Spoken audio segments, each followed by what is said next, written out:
Hvala vam, profesore, što ste bili danas u Malome mistu s nama.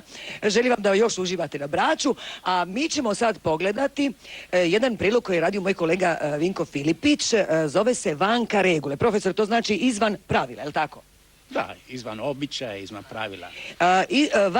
Vanka regule priča je o ekstremnim sportovima. Vidjet ćete kako se naš Vinko nije mogao nikako uspeti. Pogledajte. Mjesto Sutiva na otoku Braču svaku godinu na 10-tak dana postaje središte ljubitelja ekstremnih sportova. Naime, Vanka regule festival je ekstremnih sportova koji se već 7. godinu zaredom održava u ovom mjestu. Na ovom festivalu tradicionalno se okupljaju sportaši iz Hrvatske i drugih europskih zemalja, kako bi se natjecali u raznim sportovima, poput ronjenju na dah, biciklizmu, vožnji kajaka te slobodnom penjanju. Ovo posljednje posebno interesantno penjačima iz cijelog svijeta, budući da Brač obiluje stijenama pogodnima za ovaj sport, a u Sutivanu se nalazi i najveća umjetna stijena u Hrvatskoj, visoka 14 metara. Joško Purko instruktor je sportskog penjanja, a ovom prilikom i meni odlučio pokazati osnove tog sporta. Ako nastaviš penjati slobodno, znači postavljati smjer dalje, moraš paziti na padove, znači u slučaju da ćeš past, kad se pusti... Kolika je mogućnost da ću pasti? Pa recimo sad smo napravili smjer da neće biti padova, jedini pad će biti koliko se konop rastegne. Znači tvoja težina će rastegniti konop, stišćeš u pas i to je maksimum.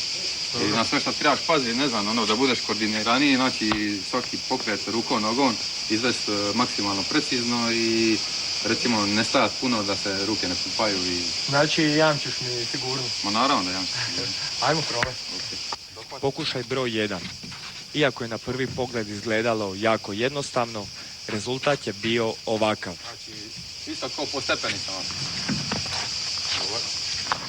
Joj. Pokušaj broj 2. Nadobudno napravivši korak 2 više, slobodan pad bio je maksimum mog penjanja.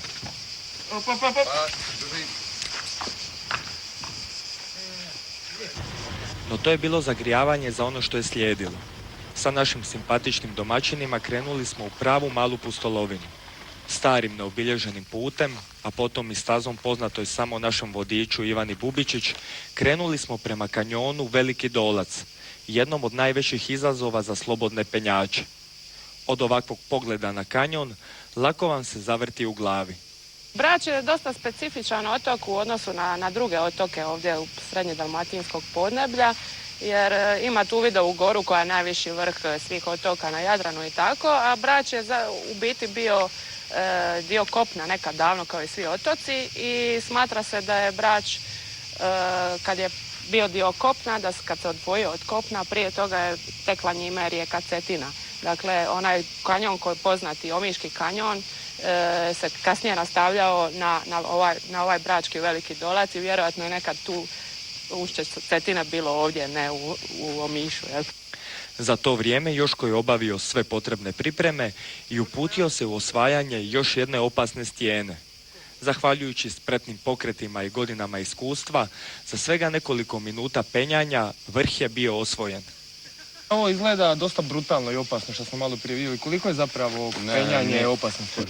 Penjanje nije uopće opasan, to je 100% siguran sport, a opet ovisi kako vi gledate na to s koje točke gledišta. Isto kao vožnja auta, ako ste po propisu, po pravilima djelujete, onda nema nikakvog problema. Koje predispozicije bi trebali imati osoba da bi se mogla aktivno baviti penjanjem? Pa ljubav prema takvom vrsti sporta, prema prirodi, ali nikakve ekstra predispozicije. Jako bi pohvalio cure, žene, jer one imaju nekako finiju tu, bolji feeling za savladavanje tehnike penjanja i njima to lakše ide, ali predispozicije ništa ekstra, znači od 7 do 77.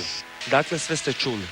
Dovoljno je da se naoružate s nekoliko metara konopa, desetke sati vježbanja i jako mnogo hrabrosti. I jedan od ovakvih vrhova može biti upravo vaš.